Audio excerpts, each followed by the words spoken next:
শোনো একটা সমস্যার কথা।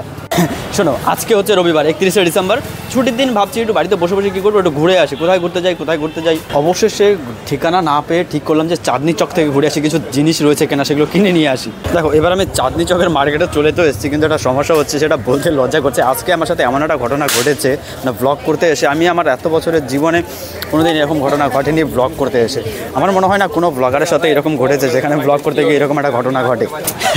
হেই শোনো, এখন বাজে 5টা। আমার ইচ্ছা ছিল একটা অন্যরকম, হয়ে গেছে অন্যরকম। আসল বিষয় হচ্ছে, আজকে আমি যখন বাড়ি থেকে বেরিয়েছি তখন আমি ভাবছিলাম আজকে ব্লগটা অনেক বড় করবো, অনেক স্পেশাল করবো। কারণ অনেক দিন ধরে আমি বাড়িতে বসে রয়েছি, বেশি কিছু করছি না, ভালো লাগছে না, ছোটো ব্লগ হচ্ছে, ব্লগে কোনো এনার্জি নেই। আজকে সকালবেলা হঠাৎ করে ঘুম থেকে উঠে সিদ্ধান্ত নিলাম আজকে স্পেশাল কিছু করতেই হবে, নাহলে আমি আর পারছি না। আচ্ছা, সবার প্রথম আমি চাঁদনি চকে আসার উদ্দেশ্যটা বলি। অনেক দিন আগে আমি দেখাচ্ছিলাম যে আমি ক্যামেরা দিয়ে ছবি তুলছি। আমার একটা দিদির ক্যামেরা ছিল, সেটা দিয়ে ছবি তুলছিলাম। এবার সেই ক্যামেরার লেন্সের কভারটা হারিয়ে গেছে। আমি দিদিকে বলেছি তোমাকে আমি কিনে দেবো একটা লেন্স। এবার লেন্স আমি আজকে হঠাৎ করে ভাবলাম তাহলে চাঁদনি চক থেকে ঘুরে আসি আর লেন্সটা কিনে নিয়ে আসি। আর তার সঙ্গে সঙ্গে আমি ক্যামেরাটাও নিয়ে এসেছিলাম। ভাবছিলাম সেটা দিনের বেলা খুব মজা হবে, স্ট্রিট ফটোশ্যুট করবো, সবার ঘুরে ঘুরে ছবি তুলবো, যেমন আমি ছবি তুলতাম আগে। কী হলো, আস্তে আস্তে সন্ধ্যা হয়ে গেছে, লাইট চলে গেছে, খেল খতম, এখানেই খতম হয়েছে। অনেক বুদ্ধি খাটিয়েছিলাম, সব বুদ্ধি শেষ হয়ে গেছে। ভাই এমন প্রথমবার হয়েছে, আমি এমন কোনো ব্লগও দেখিনি কারো, যে একটা জায়গায় ব্লগ করতে যাচ্ছি, উদ্দেশ্য করে বেরিয়েছি, সকালবেলা বেরিয়েছি, সেখানে পৌঁছতে টাইম পাস হয়ে গেছে আর ব্লগ বন্ধ হয়। মানে ওখানে গিয়ে আর ব্লগ হয়নি। কী করবো, ওখানে এসছি, এবার ব্লগ করতে ব্লগ হবে না। আমি মেন উদ্দেশ্য ছিল আজকে ফটোশ্যুট করা। আসল বিষয় হচ্ছে ট্রেনের গাড়িতে গন্ডগোল হয়ে গেছিলো আমার। 5টার সময় এখান থেকে বেরোতে পারলে ঠিক আছে, 5টার সময় আমি এসে পৌঁছেছি। আর তার চেয়ে বড় কথা, ক্যামেরার দোকান সব বন্ধ, লেন্সের কভার পাইনি কোথাও। কিন্তু আসল সমস্যাটা হচ্ছে, এবার আমি কী করি? সঙ্গে সঙ্গে বাড়ি চলে যাবো, না একটু অপেক্ষা করে তারপর ঘুরে টুরে বাড়ি যাবো, সেটাই বুঝতে পারছি না কী করি। আর আজকের দিনের প্ল্যান, আর কী প্ল্যান আছে আমি তো বলিনি। অনেক কিছু ছিল, সব কিছু ক্যান্সেল। মানে কী প্ল্যান ছিল আমি কী করে বলবো, বলতে লজ্জা করছে। মানে এত কিছু ভেস্তে গেছে একসাথে, আমি হয়তো কয়েকটা বলেছি, আর বাদ বাকিগুলো বলবো না, লজ্জা করছে, পরে বলবো বাড়ি গিয়ে। এই রাস্তাঘাটে বললে লোকে শুনে ফেলবে, হাসবে শুনলে, বাড়িতে গিয়ে বলবো। দেখো, এখনও প্রায় 6টা বাজে, আমি ঘোরাঘুরি করছি, ভাবছি বাড়ি যাবো কি একটু পরে যাবো। চলো, বেশি ঘোরাঘুরি না করে আগে বাড়িতে যাওয়ার চিন্তা ভাবনা করি, নাহলে পরে কেস খেয়ে যাবো, বাড়ি যেতে পারবো না।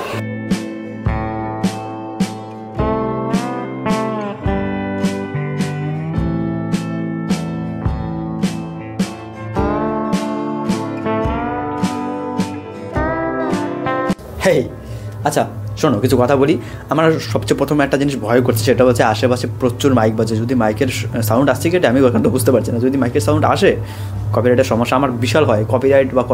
কপিরাইট স্ট্রাইক 2বার স্ট্রাইক পেয়েছিলাম এর আগে অনেকবার। মানে প্রায় 21 দিন মতো চ্যানেল বন্ধ ছিল আমার, এরকম একটা অবস্থা হয়ে গেছিলো। আমার বিশাল জানি না কেন কপিরাইটের সমস্যা, আমার এই স্ট্রাইকের সমস্যা খুব হয়।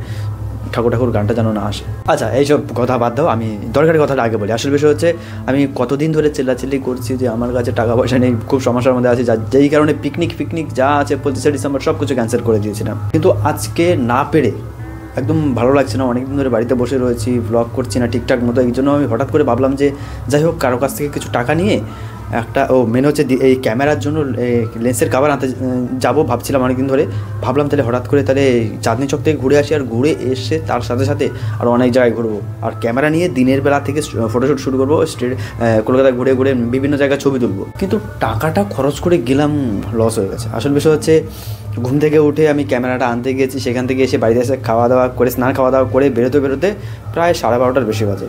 ওখানে পৌঁছে তারপর ট্রেন ধরে চাঁদনি চকে প্রথমে পৌঁছাতে বেজে গেছে 5টা, না 5টা না 4টে মতো বাজে হয়ে গেছে। ওখানে সব কিছু দফা শেষ। এবার শীতের দিন 4টের পর থেকে আমি একটু ঘোরাঘুরি করলাম, একটু লেন্সের জন্য কভার দেখলাম। তারপরে 5টা বাজে, সন্ধ্যে। আলো নেই, এমন তো না যে আমার কাছে এক্সট্রা আলো আছে যেটা দিয়ে আমি ফটোশ্যুট করতে পারবো। আমি চাইছিলাম দিনে বিকেলবেলার যে আলোটা আছে সেটার উপর ফটোশ্যুট করতে।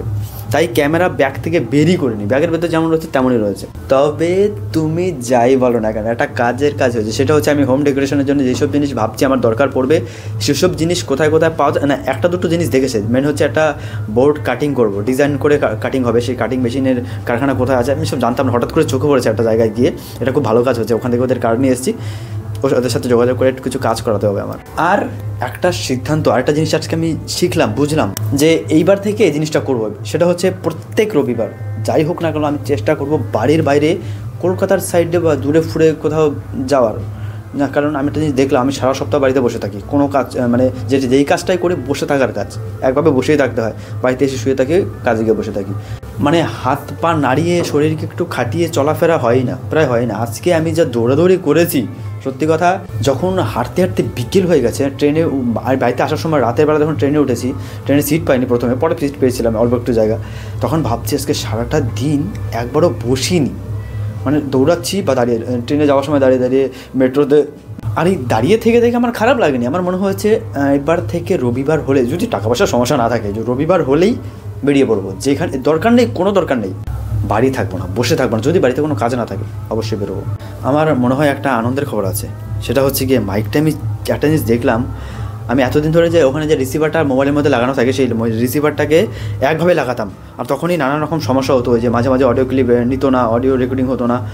তো এখন আমি দেখলাম, একটু ঘুরিয়ে অন্যভাবে লাগিয়ে দেখছি, যখন থেকে লাগিয়েছি তখন থেকে একটা ক্লিপও মিস হয়নি। আমি জিনিসটা বুঝতে পারছি, যদি ওইরকম ভাবে সত্যি সত্যি হয়, মানে ওইভাবে লাগালে একটা ক্লিপও মিস হবে না, তাহলে ভাই বেঁচে গেলাম। আচ্ছা, এসব ফালতু গল্প শুনে তোমার লাভ নেই, আমি যেটা দরকারি কথা সবচেয়ে সেটা বলি। এখন বাজে 11টা বাজে, এখন আর বেশি দেরি করবো না।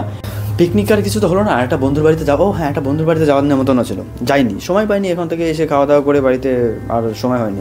ওখানে সব বন্ধুরা ছিল, আরও অনেক লোকজন ছিল, সবাই আনন্দ করছিল। দেখো, আমার না এই রাত জাগার জন্য 1 জানুয়ারি বা 31 নাইট, এইটা হচ্ছে বেশি আমার ভালো লাগে পূর্ণিমার রাত। সত্যি কথা, পূর্ণিমার রাত যদি হয় না, আমার ইচ্ছা করে শীত থাক, আরও শীত থাক, খুব শীত থাক, মানুষ বেরোতে পারছে না, সেটা আমার অসুবিধা নেই, আমি সাইকেল নিয়ে রাস্তা দিয়ে ঘুরে বেড়াই, মানে কাজ শেষ করে এসে 10টার পরে, শীতের মধ্যে শিয়াল টিয়াল থাকে রাস্তার মধ্যে, সেটা অসুবিধা হয় না, কিন্তু পূর্ণিমার রাতটা আমার সত্যি চুমো। যদি আজকে পূর্ণিমার রাত থাকতো, আমি শিওর সাইকেল নিয়ে 11:30টার সময় বেরিয়ে পড়তাম, একদম 12:30টার সময়, আধা ঘন্টা 1 ঘন্টা সব এলাকা ঘুরে ফুরে সাইকেলে তারপর বাড়িতে আসতাম। এই মাত্র হয়তো 1 সপ্তাহ হয়নি পূর্ণিমা শেষ হয়েছে। জল খাবো, বিছানায় যাবো, চুপচাপ বসে থাকবো, তারপর 11:30টার সময় একটু ছাদে গিয়ে বসে বসে মোবাইল চালাবো, ওয়েট করবো যদি কেউ ধরো উইশ করলো যে হ্যাপি নিউ ইয়ার, যদি কেউ করে, আমি জানি না আমাকে কেউ করবে কি না, আমাকে কেউ করে কি না। আমার বার্থডে যখন থাকে, আমার যখন জন্মদিন ছিল তখন কেউ উইশ করেছিল কি না মানে রাত 12টার সময় রাত জেগে আমি স্পেশাল মানুষ আমাকে উইশ করতে হবে, ওইরকম কোনো মানুষ নেই আমার কাছে। যা হয় ওই দিনের বেলায় একটু হ্যাপি নিউ ইয়ার একটা ছবি পাঠালো, বাস এইটুকুই, শেষ। তাই আমার আর কারোর জন্য অপেক্ষা করার দরকার পড়ে না। মানে এখন আমি ঘরে ঢুকে মানে লাইন ধরে অনেকগুলো দরকারি কথা বলেছি, হয়তো অনেকটা সময় কথা বলছি, কিন্তু দরকারি কথা অনেকগুলো বলেছি। তার চেয়েও আরেকটা দরকারি কথা বলতে, সেটা আমার আগে বলা দরকার ছিল, মনে ছিল না, এখন মনে বললো না, এখনই রেখে দিতাম না বলে। সেটা হচ্ছে গিয়ে কালকে একটা অনুষ্ঠান আছে 1 জানুয়ারিতে স্কুল মাঠে, আমাদের বাজারে স্কুল মাঠে একটা বড় অনুষ্ঠান, সেখানে ভাই যেতেই হবে, আর যাই হোক, যতই কাজ থাক, যতই কাজের চাপ থাক, যেতে সেখানে হবেই, সেখানে যাবো। সময় মতো চলে এসো দেখার জন্য। আজকের জন্য